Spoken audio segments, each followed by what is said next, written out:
అధ్యక్షులు రాష్ట్ర ముఖ్యమంత్రి అయినటువంటి శ్రీ నారా చంద్రబాబు నాయుడు గారు యొక్క సందేశం వస్తుందిగా కోరుచున్నాం.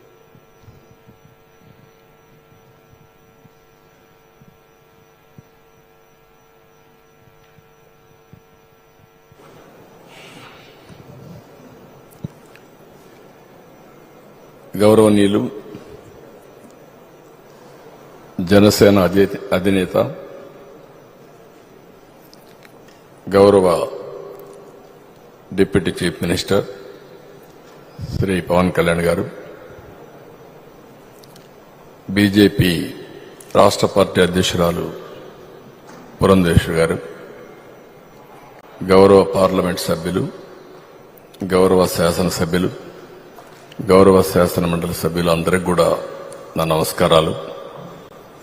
మొత్తం ఎన్డీఏ మెంబర్స్ అందరికీ మరొక్కసారి మనస్ఫూర్తిగా అభినందనలు, నమస్కారాలు. ఇప్పుడు పవన్ కళ్యాణ్ గారు మాట్లాడినప్పుడు నాకు గత చరిత్ర జ్ఞాపకం వస్తా ఉంది. 100 రోజుల పొరుపు. ఈరోజు ఒక్కసారి చూస్తే ఆ రోజుల్లో ఎంత భయంకరమైన పరిస్థితులంటే, నన్ను అరెస్ట్ చేసిన రోజున పవన్ కళ్యాణ్ గారు హైదరాబాద్ నుంచి ఇక్కడికి రావాలంటే ఫ్లైట్ క్యాన్సిల్ చేశారు. ఎంత పట్టుదల ఉంటుందంటే, ఫ్లైట్ మీరు క్యాన్సిల్ చేస్తే నేను పోలేనా అని చెప్పి నేరుగా బై రోడ్డు వచ్చాడు. రోడ్లో వస్తే నందిగామలో మొత్తం రోడ్డు అంతా బ్లాక్ చేసి పక్కన తిరిగినా రానియకుండా చేస్తే రోడ్డు మీదనే పడుకొని ధర్నా చేశాడు. మామూలుగా సినిమా వాళ్ళు ఇవన్నీ చేయరు. సినిమా వాళ్ళు ఏదైనా చేస్తే షూటింగ్లో చేస్తారు తప్ప నిజ జీవితంలో చేయరు. అలాంటి నిజ జీవితంలో పోరాట యోధుడిగా నిలబడ్డటువంటి మిత్రుడు పవన్ కళ్యాణ్ గారు. నేను ఈరోజు కూడా చూస్తున్నాను,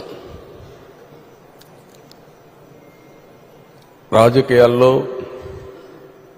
ఒక ఆశయం కోసం వచ్చాడు. 2014 నాకు బాగా జ్ఞాపకం. తెలుగుదేశం బీజేపీ పొత్తు పెట్టుకున్నాం.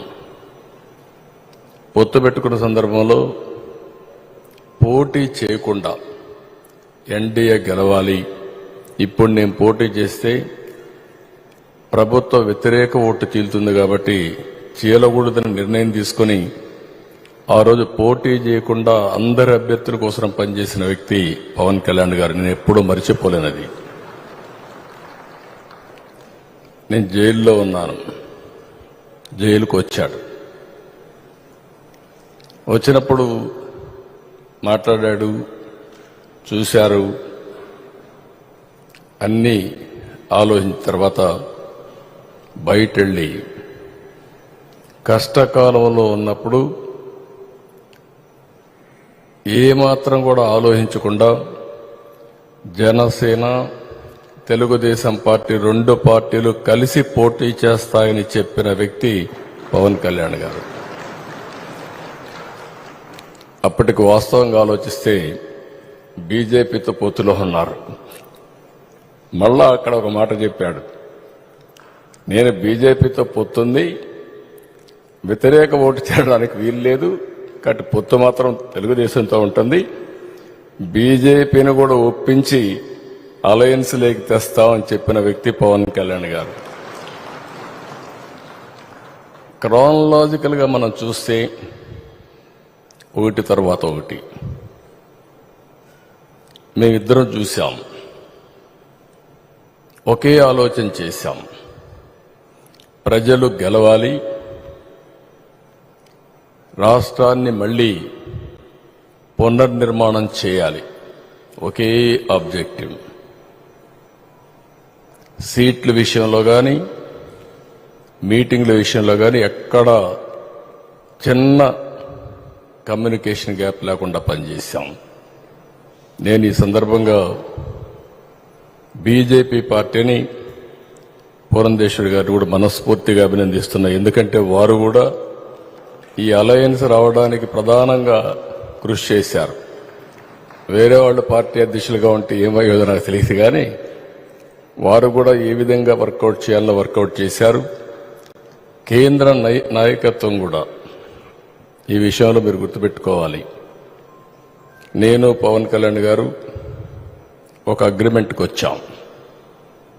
మేము ఇక్కడ ఒక ప్రెస్ కాన్ఫరెన్స్ పెట్టి ఎవరెవరు ఎన్ని సీట్లు పోటీ చేస్తాం చెప్పేశాం.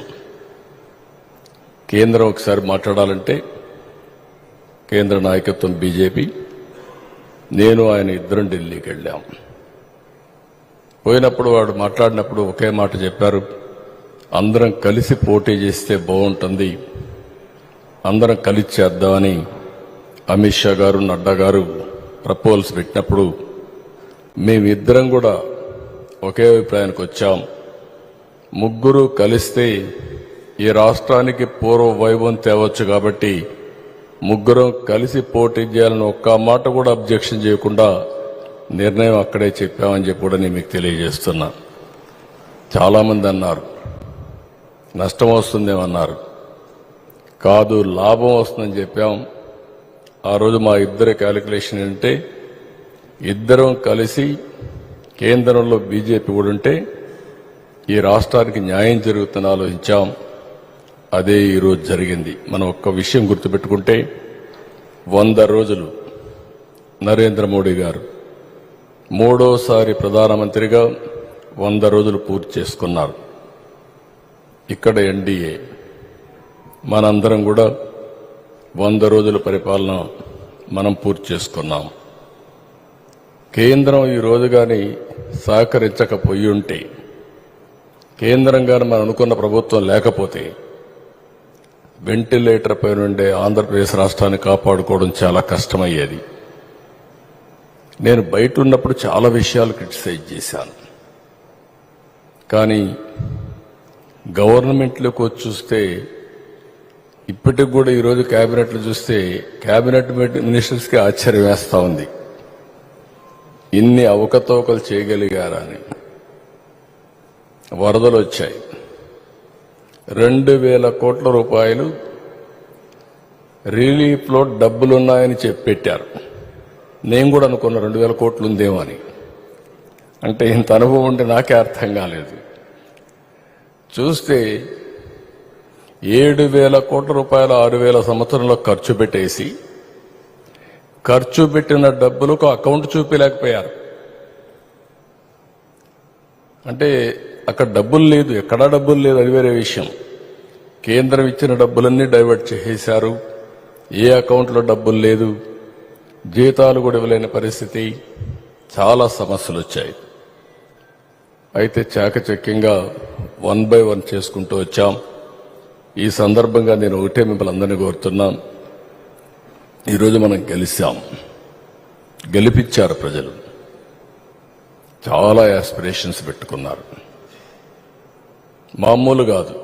ఎప్పుడు కూడా నేను రాజకీయాల్లోకి వచ్చిన తర్వాత చూశాను, మొట్టమొదటిసారిగా 93% స్ట్రైకింగ్ రేట్, 58% ఓటేసిన సందర్భం ఎక్కడా జరగలేదు. తెలుగుదేశం పార్టీలో వేవ్స్ చూశాం మేము. 94లో ఉద్ధృతమైన వేవ్ అది, అప్పుడు కూడా ఇంత మెజారిటీ రాలా. ఆ తర్వాత 83 కానీ 84 కానీ 99 కానీ ఎప్పుడు కూడా రానటువంటి విజయం వచ్చిందంటే, ఎన్నికల సమయంలో మీరందరూ ఒకటే గుర్తుపెట్టుకోవాలి, 3 పార్టీలు అనుసరించిన విధానం, అభ్యర్థుల ఎంపిక మొదలుకొని ఎన్నికల క్యాంపెయిన్ దగ్గర నుంచి ఏ చిన్న పొరపాటు జరగకుండా ముందుకెళ్లాం, గెలిపే ధ్యేయంగా పనిచేశాం.